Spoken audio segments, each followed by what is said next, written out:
Meu nome é Walter Leite. Vou fazer uma reflexão sobre um tema baseado em Nietzsche. É uma frase que Nietzsche coloca num texto onde ele fala sobre o pecado. E ele faz uma pergunta: por que não divinizar o pecado? Então, o que significa divinizar o pecado? E por que Nietzsche falou esta frase, fez essa pergunta, e sobre o que ele estava se referindo? Então vamos em partes. Primeiro, Nietzsche é um filósofo existencialista, nasceu na Alemanha, passou 10 anos demente devido a uma doença desconhecida, possivelmente neurológica, ele na época não sabia, e ele ficou todo esse tempo realmente demente, sem ter nenhum conhecimento mais sobre seus atos, até morrer. Ele nasceu em 1844 e faleceu em 1900. Então, ele viveu o século XIX, período realmente em que a ciência estava desbancando, evidentemente, a modernidade estava no seu auge. A esperança, a convicção de que o homem poderia, com seu intelecto, com a ciência, resolver todos os problemas da humanidade, era a tônica, evidentemente, da modernidade. Tem quem diga que Nietzsche foi o precursor da pós-modernidade, que é justamente uma fase que nós vivemos hoje e que já não tem mais aquela grande esperança na ciência, nem no homem para solucionar todos os problemas, evidentemente, da humanidade. Então, Nietzsche foi um grande contexto. Na verdade, o cristianismo era um processo, vamos dizer assim, decadente. Ele usava o mesmo termo decadente, chamava o sacerdote de decadente. E usou o termo niilismo para definir as práticas cristãs, onde prometiam um mundo, claro, é evidente, baseado em Platão. O cristianismo pegou as ideias de Platão, por isso que tem quem diga que o cristianismo é o platonismo para o povo. Então, Nietzsche denominou de niilismo essa prática de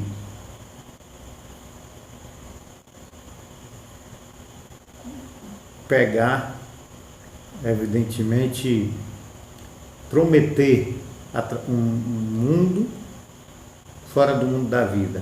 Ou seja, através de uma ideia, negar o real. Negar o real por uma ideia. Então, Nietzsche combatia esta prática. E ele dizia que niilismo podia ser tanto político, porque acredita na ideologia, seja ela comunista, socialista, capitalista, em que a pessoa troca, sacrifica o mundo ansia na expectativa de um mundo diferente, certo? Então, esse aí é que é niilismo para Nietzsche. Acreditar que vai para o paraíso, que vai para o céu, é niilismo.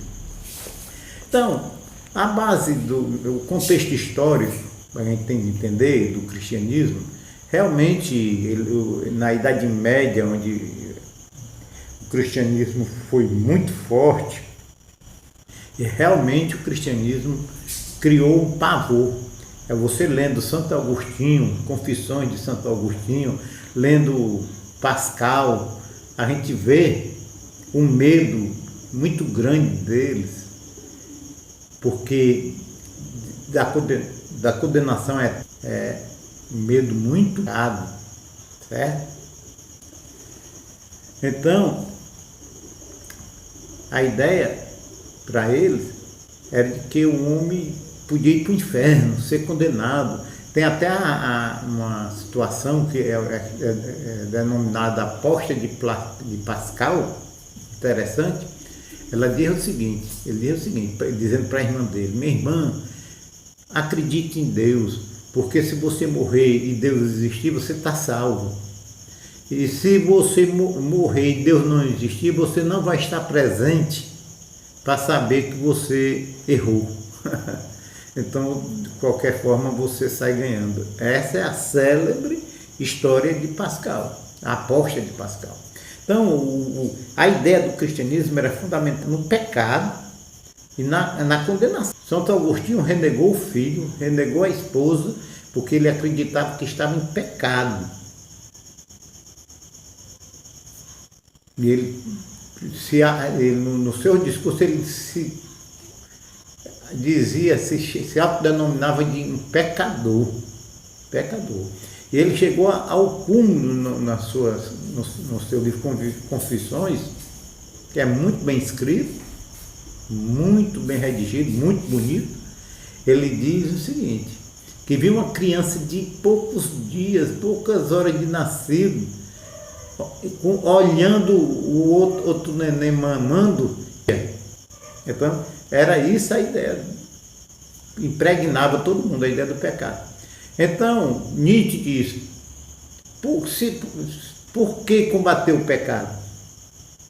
Por que não divinizar o pecado? Quando você combate, e aí eu vou fazer a análise da frase nietzschiana, né? De Nietzsche. E aqui eu não vou entrar no mérito da polêmica religiosa. Aqui o nosso objetivo não é esse. Questionar se o cristianismo estava certo ou estava errado, se Nietzsche estava certo ou estava errado. Não é esse o objetivo. O objetivo é pegar esta frase e fazer uma análise da frase agora, na nossa época religiosa, que a religião não tem tanto peso sobre a gente, né? Então, vamos lá. Quando você combate qualquer coisa, se você combate algo que quer mudar, o que é que acontece? Você fortalece, você dá força àquilo que quer mudar. Tem até uma história que um homem chegou para um sábio e disse: me ensine a meditar.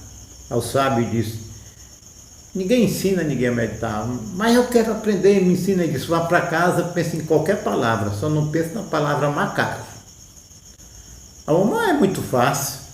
Com 3 dias ele voltou lá: pelo amor de Deus, me liberte, porque se eu estou jantando é macaco, se eu estou dormindo, me liberte do macaco. Esta é a ideia. Quando você cria a luta, cria o combate, que é o mau combate, e aí você torna o pecado muito mais forte. No caso aí, que a igreja fez. Ela criou o pecado, ela botou o holofote no pecado, botou o foco no pecado, para mudar o pecado. O que foi que aconteceu? Fortaleceu o celibato. Não vou entrar na questão política, social da igreja, mas a história do celibato, que o padre, então, gerou fez com que realmente a sexualidade ficasse bastante forte, e é por isso que a igreja tem passado por vexames nas práticas sexuais aí dos seus afiliados, seus padres, né? Seus representantes, que agora pelo menos está sendo olhado pelo menos de frente. Eu não vou entrar no mérito da questão também nesse aspecto. Então, a ideia é essa: por que não divinizar o pecado? E eu concordo com ele nesse aspecto. Se você divinizasse o pecado, se você celebrasse seu pecado, tornasse uma testemunha do pecado, eu errei, eu sou um pecador, cometi esta falha, e celebrasse, você teria nesse ato a possibilidade de dissolver o pecado. A plena aceitação do pecado, que seria no caso a divinização do pecado, e com certeza enfraqueceria o pecado. É este aspecto desta frase que eu concordo. E que eu acho que em nossa época a ideia tem mudado muito. O foco do pecado já mudou muito, o discurso da igreja já mudou muito, mas naquela época de Nietzsche, século XIX, no século XVIII, e no século XIX, o que é que acontecia?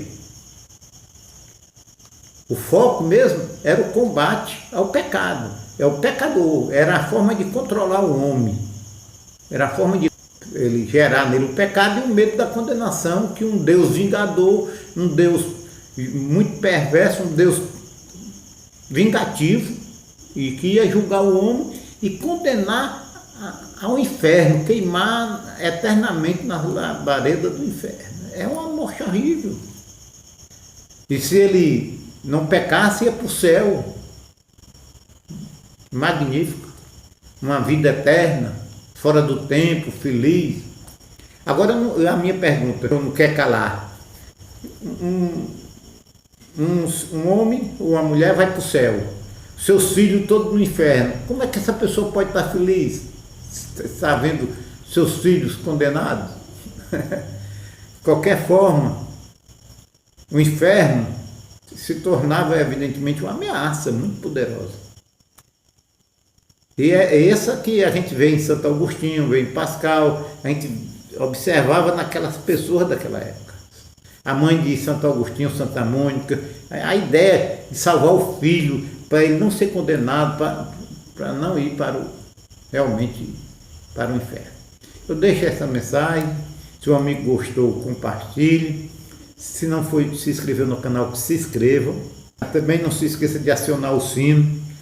Também bater aqui nessa setinha e deixar lá embaixo, você vai, deixa seu comentário, trazendo suas sugestões. O meu nome é Walter Leite e obrigado pela preferência.